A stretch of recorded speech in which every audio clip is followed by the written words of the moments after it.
또한 실현한 적도 없는 일간 800개, 1000개, 1500개 등 높은 예상 매출을 사례로 제시한 것도 잘못으로 적절하지가 않습니다.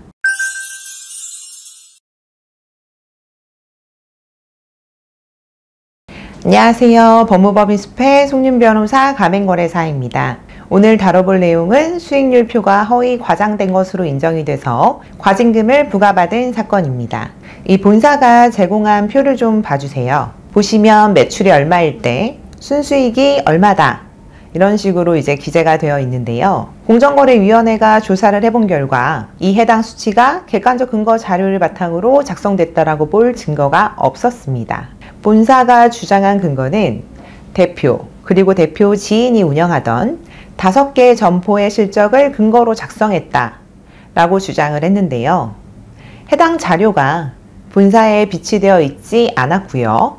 2개의 점포에 대해서는 심의일까지도 제출이 되지 않았습니다. 그럼 허위 과장 정보인지 여부에 대한 판단 기준이 궁금하실 것 같은데요. 이 예상 수익에 관한 정보가 허위 또는 과장된 정보인지 여부는 결국 장래 수익 예측의 합리성과 적정성 그리고 그 설명 내용이 정확한지 여부를 기준으로 한다 라는 것이 저희 대법원의 기준이고, 사실과 다르게 정보를 제공하거나 사실을 부풀려 정보를 제공하는 경우에 성립합니다. 이 사건 본사는 수익 분석표는 점주의 이해를 돕기 위한 표다. 본사는 기망하려는 의도가 없고 식자재 비용 외의 비용은 점포마다 상황이 달라서 예측하기가 어려웠다 라고 주장을 했지만, 공정거래위원회는 본사가 보유한 자료와 다른 조건을 가정해서 작성한 수익표는 그 자체로 객관적 근거 없이 사실과 다른 정보에 해당한다 라고 허위 과장 정보에 해당한다 라는 점을 인정을 했습니다. 법 9조 1항 문헌 어디에도 별도의 요건이 있지 않은데요. 본사처럼 별도의 요건을 추가해서 본사가 부당한 이득을 취하거나 기망할 의도가 인정될 경우에 한해서만 허위 과장 정보가 된다라고 해석할 수 없다 라고 해서 본사의 주장을 모두 기각했습니다. 간혹 본사들 중에 특정 지역에서 특정 시기에 점포를 운영한 경험만으로 예측하기 어려운 비용을 막연히 추정해서 작성한 정보를 마치 어떤 근거를 갖고 작성한 것처럼 제공하는 경우들이 왕왕 있는데요.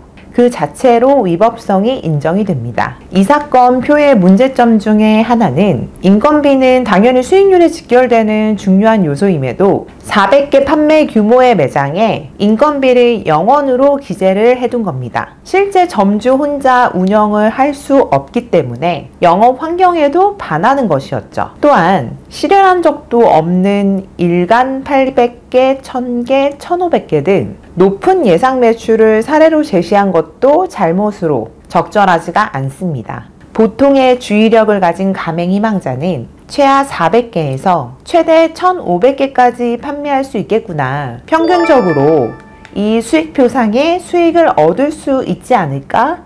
라고 오인할 가능성이 크겠죠. 공정거래위원회도 같은 취지로 위법하다 라고 판단을 했습니다. 공정거래위원회는 이 사건에서 본사에게 과징금 9,900만 원을 부과하고 다시는 가맹 브랜드 점포의 순이익에 관한 정보를 제공하면서 객관적 사실과 다르게 정보를 제공하는 것과 같은 행위를 해서는 안 된다 라고 결정을 했습니다. 감사합니다.